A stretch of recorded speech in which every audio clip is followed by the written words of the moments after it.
अब तक आप में सभी ने चैप्टर 1105 पढ़ ही लिया होगा और आप भी मेरे जैसे क्यूरियस होगी कि आखिर ये कौन है जिसका जिक्र चैप्टर के एंड में किया जा रहा है, कौन है जो एगहेड की तरफ आ रहा है, कौन है ये, who are they? And I think it's Dragon और Shanks. Why not Grand Fleet? क्योंकि ऐसा कई बार हो चुका है लूफी और स्ट्रॉ हैट्स के साथ कि वो लोग ऐसी सिचुएशन में फंस चुके हैं जहां पर उन लोगों का बच पाना थोड़ा सा मुश्किल लग रहा था, जैसे पोल्किक आइलैंड हो गया, वानो हो गया, but they struggle there and यही कैरेक्टर डेवलपमेंट है। अब इस टाइम पर, इस जगह पर ग्रैंड फ्लीट के आ जाने से हमें स्ट्रॉ हैट्स का कैरेक्टर डेवलपमेंट देखने को नहीं मिलेगा और इसीलिए भी शायद ओडा ने भी अभी तक ग्रैंड फ्लीट को कहीं पर भी इंट्रोड्यूस नहीं किया है और मेरे को भी नहीं लगता कि अभी इस पॉइंट पर उनको स्टोरी में इंट्रोड्यूस करना सही होगा, क्योंकि ये कोई वॉर सिचुएशन नहीं है। एट द एंड यहाँ से स्ट्रॉ हैट और लूफीज को एस्केप करना ज़्यादा इंपॉर्टेंट है, ना कि यहाँ पर गोरोसे को डिफीट करना या वॉर लड़ना गवर्नमेंट के साथ। तो इसीलिए मेरे को लगता नहीं कि ग्रैंड फ्लीट को यहाँ पर लाया जाएगा। तो क्या वो वीवी हो सकती है as they were coming to Luffy? तो या वो लोग लूफी की तरफ जरूर आ रहे हैं, लूफी और स्ट्रॉ हैट्स की तरफ, लेकिन वीवी और मॉर्गन क्या एक नेवी वॉरशिप को डिफीट कर सकते हैं? मेरे को नहीं लगता उतना केपेबल हैं वो लोग। सो मेरे हिसाब से तो वीवी लोग भी नहीं है। तो ऐसे ही एक और शख्स भी है जो एगहेड से ज़्यादा दूर नहीं है और वो पावरफुल भी है, लॉ। तो क्या ट्राफलगर दी लॉ वो आ रहे हैं यहाँ पर? हमने जैसा कि देखा था ब्लैक बियर्ड ने तो उसे डिफीट कर दिया था, तो बेपो और लॉ ही बस बचे हैं और उनके पास तो शिप्स भी नहीं है, तो उनका आना तो बिल्कुल भी नहीं है। तो क्या ब्लैक बियर्ड जिसने उसे डिफीट किया था, क्योंकि वो भी पास में, क्योंकि विनर आइलैंड भी पास में और हमें ब्लैक बियर्ड के शिप का फ्लैग भी दिखाया गया था, I mean black beard flag भी दिखाया गया था, तो क्या वो लोग आ रहे हैं? तो क्या ब्लैक बियर्ड आ रहा है?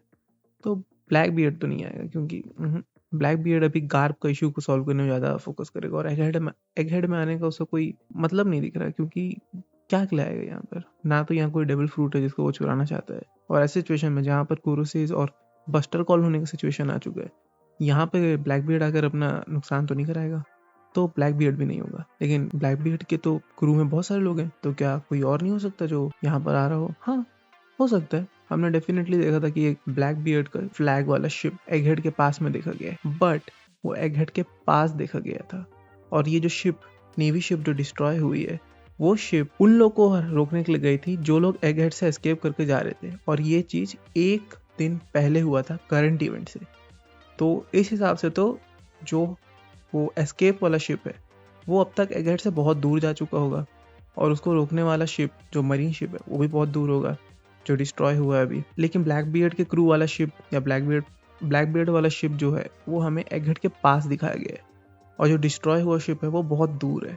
तो मेरे को नहीं लगता ये दोनों पैरेलल हैं। तो इस हिसाब से तो ब्लैक बियर्ड क्रू वो नहीं है जिन्होंने नेवी शिप को डिस्ट्रॉय किया था उन एस्केपीज को बचाने के लिए। They are not they. हाँ, ब्लैक बियर्ड क्रू एगहेड के पास जरूर है, वो आ भी सकते हैं, but they are not they that we are talking about.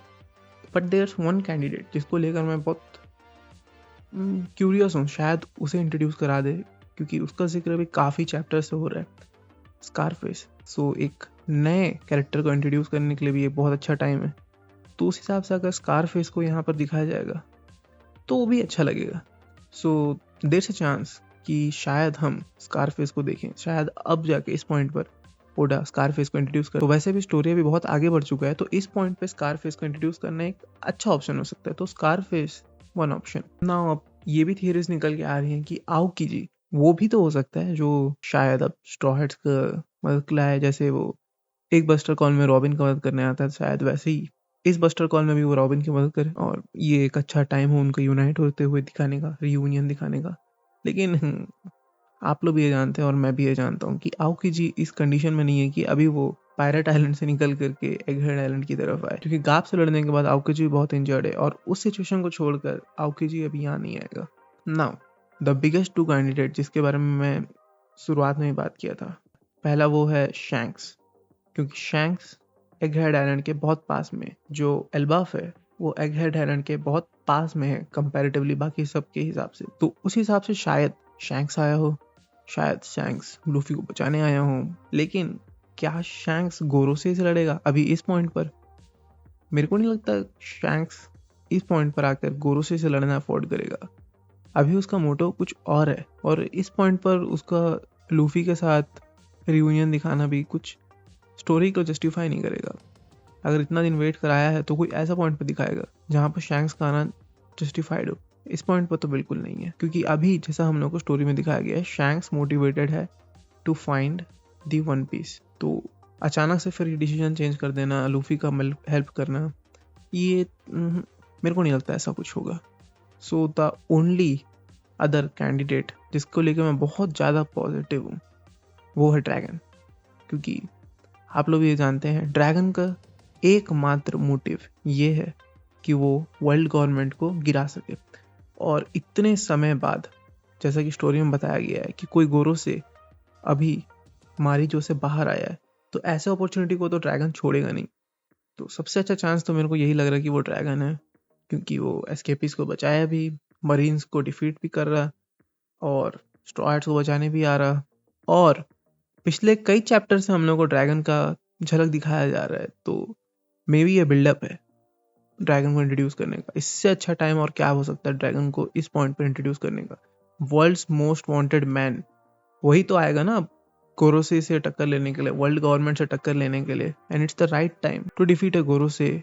और जो उसको डिफीट करेगा वो ड्रैगन ही हो तो अच्छा होगा ना। कुछ लोग ये भी कहेंगे कि ड्रैगन यहाँ कैसे आ सकता है, वो तो कंबाका में है, जो कि एगहेड से एकदम अपोजिट साइड पे। तो जैसे कि हम लोग सुनते आ रहे हैं थियरीज में कि ड्रैगन के पास एक मिथिकल विंड फ्रूट है, तो उस हिसाब से तो ड्रैगन का यहाँ आना मुश्किल नहीं है। जैसे कुमा यहाँ आ सकता है, दो कुमा टेलीपोर्टेशन यूज किया था, वैसे ही ड्रैगन भी विंड फ्रूट पावर का यूज करके यहाँ आ सकता है, ज्यादा दूर नहीं है उसके लिए। मेरे हिसाब से तो ये बेस्ट टाइम है रेवोल्यूशनरी आर्मी का पावर, रेवोल्यूशनरी आर्मी के हेड का पावर देखने का। जैसा कि हमने चैप्टर में देखा था कि ड्रैगन इवांका से पूछता है कि कुमा कहाँ जा सकता है, and they might have guessed कि वो एगहेड गया होगा।